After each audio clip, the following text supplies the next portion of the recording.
délégation, honorables invités, mesdames et messieurs. Selon l'adage bien connu, jamais deux sans trois. C'est effectivement pour la troisième fois consécutive que j'ai le privilège de m'exprimer sur cette auguste assemblée en ma qualité de président de la transition de Madagascar. Comme chaque année, nous voilà nous réunis pour la session ordinaire de l'Assemblée générale des Nations unies. Tous les dirigeants de la planète s'y retrouvent régulièrement pour débattre, échanger et partager leur expérience dans le cadre d'une concertation qui s'inscrit dans une longue marche collective vers la paix, la sécurité et le développement planétaire durable.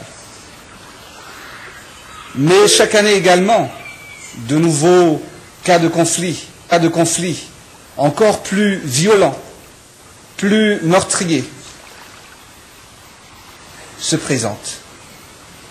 Ces faits continuent à nous interpeller et avec autant d'intensité. Devons-nous nous limiter à diversifier les résolutions des conflits ou allons-nous nous remettre en question pour en analyser les causes profondes et nous apprêter à prendre les mesures qui s'imposent pour préserver la stabilité dans le monde? Monsieur le Président, joignant volontiers ma voix à celle de mes honorables prédécesseurs, je vous adresse mes chaleureuses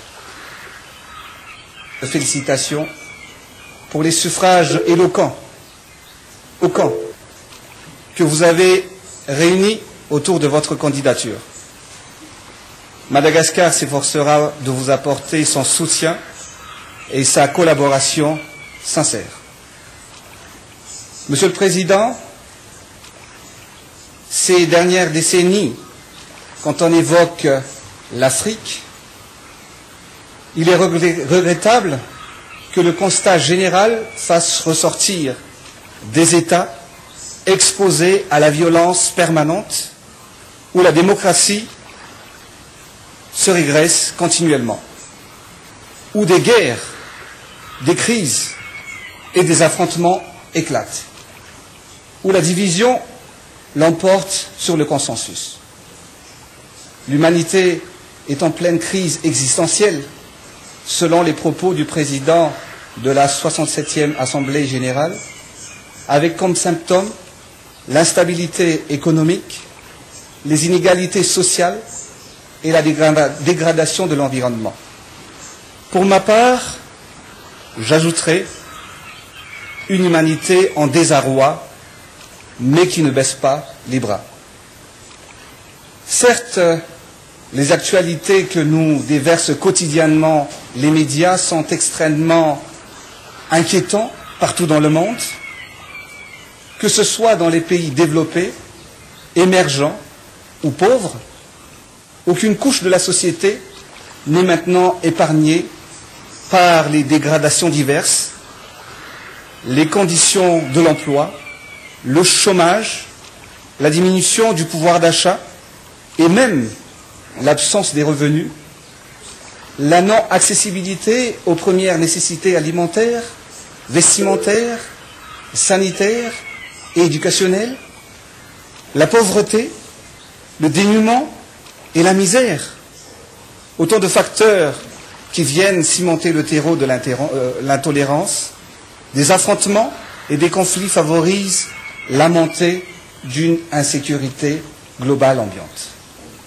Et d'ailleurs, nous pensons particulièrement aux événements survenus récemment au Kenya, en Irak, au Pakistan et en Syrie.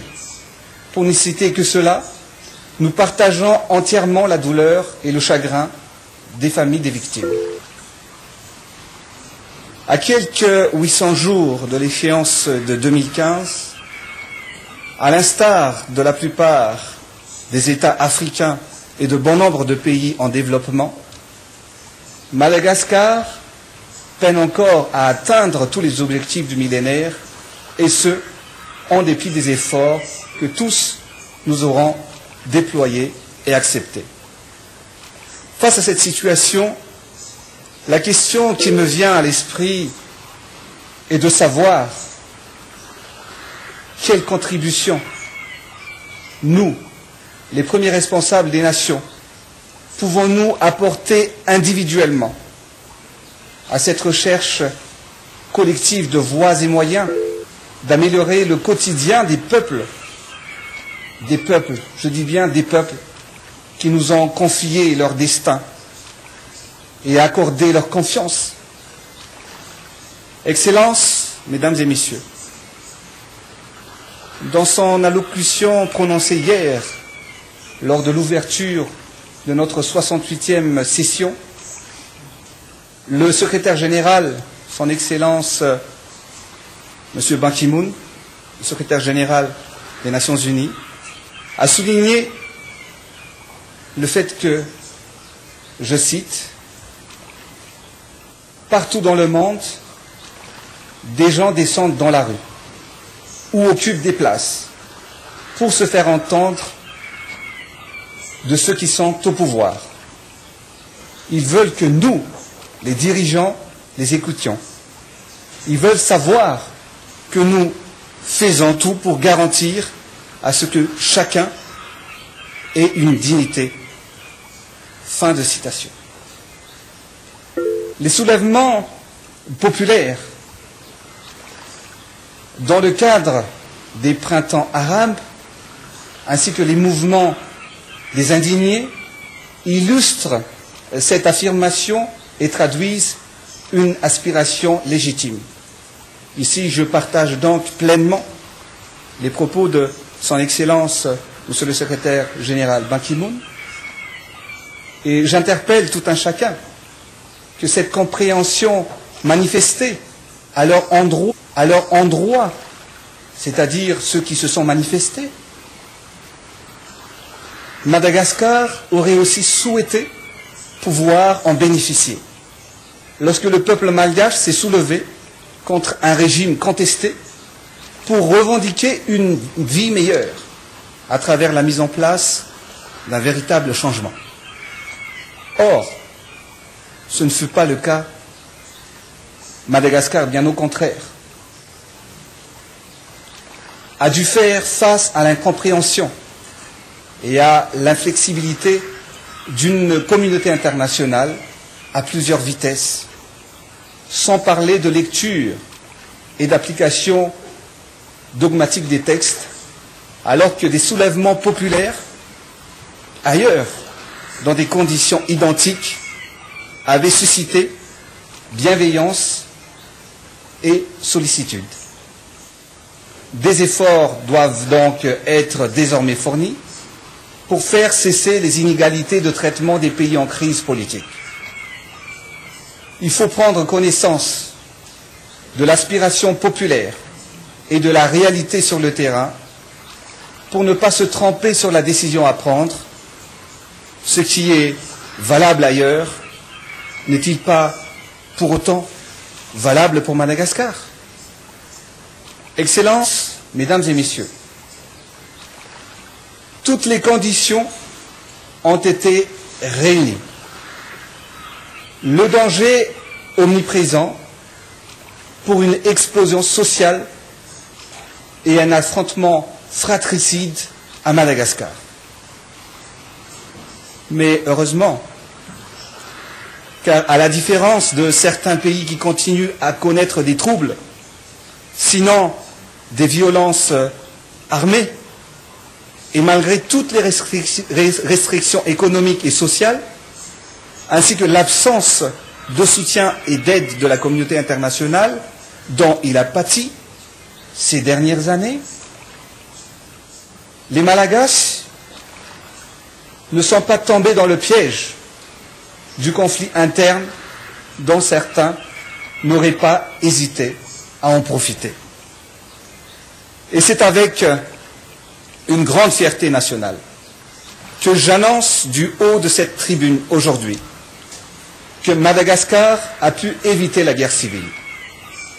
J'affirme que ces conditions ont nécessité beaucoup de sacrifices, d'abnégation et d'humilité. Mais nous les avons surmontés par notre patriotisme. Je réitère que malgré nos désaccords et nos divergences de point de vue, nous sommes parvenus à un règlement de conflit en usant de toutes les voies de négociation. Et je remercie solennellement le peuple malgache, qui est un peuple pacifique, qui aspire à la paix, et dont le courage et la patience ont été sans pareil dans cette résolution pacifique de notre crise politique. Le peuple malgache mérite un avenir meilleur. Désormais, les citoyens pourront exprimer librement leur choix sur leurs futurs dirigeants à travers les urnes lors des prochaines élections présidentielles prévues se tenir le 25 octobre de cette année et dont la campagne électorale a commencé hier. Excellences, Mesdames et Messieurs, Madagascar entame désormais une nouvelle phase de son histoire. Et j'adresse mes vifs remerciements à tous ceux qui, tout au long du processus de sortie de crise de Madagascar, nous ont accompagnés et apporté leur soutien durant cette période transitoire. Particulièrement la SADC, les présidents successifs de la Troïka de la SADC, l'Union africaine, l'Union européenne et les Nations unies, ainsi que la COI, l'OIF et tous les pays sans exception. Sans oublier ceux qui ont déjà fait part de leur manière disponible à nous envoyer des observateurs internationaux pour les élections. Je renouvelle pour la même occasion mon appel en direction de vous tous ici présents afin de venir renforcer les rangs de ces partenaires. Excellences, Mesdames et Messieurs, nous sommes à la croisée du chemin. Le peuple attend des résultats concrets et tangibles. La question est, est-ce que nous avons le courage et la sagesse pour nous sacrifier pour le bien de notre peuple, pour éviter l'affrontement, pour éviter la guerre civile, pour que des innocents ne perdent plus leur vie, pour que celui ou celle qui est au pouvoir n'utilise plus les armes, pour que les uns et les autres puissent éviter tout recours à la violence. En tant que dirigeant, l'exercice du pouvoir requiert une prise de conscience de notre humanité et de notre faillibilité. C'est le message aujourd'hui que Madagascar, dans sa contribution au présent débat général, souhaite faire passer. Excellences, Mesdames et Messieurs, le monde évolue à grande vitesse. Les générations changent et les dirigeants ont le devoir de répondre aux attentes de la population et de trouver une solution à leur bien-être. En ce qui me concerne, pour débloquer la crise politique à Madagascar, j'ai tout mis en œuvre pour préserver l'unité nationale et les intérêts supérieurs du peuple malgache. Et je suis arrivé à la conclusion que je ne me porterai pas candidats à notre prochaine élection présidentielle. Et c'est cette note, avec la phrase bien connue de l'écrivain anglais James Freeman Clarke,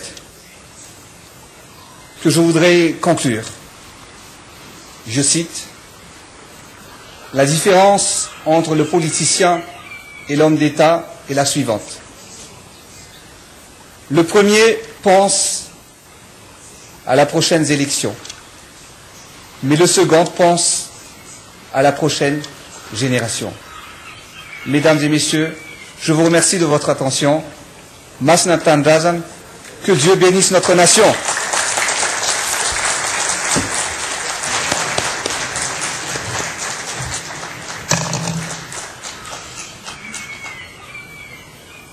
On behalf of the General Assembly, I wish to thank the President of the Transition of the Republic of Madagascar for the statement just made.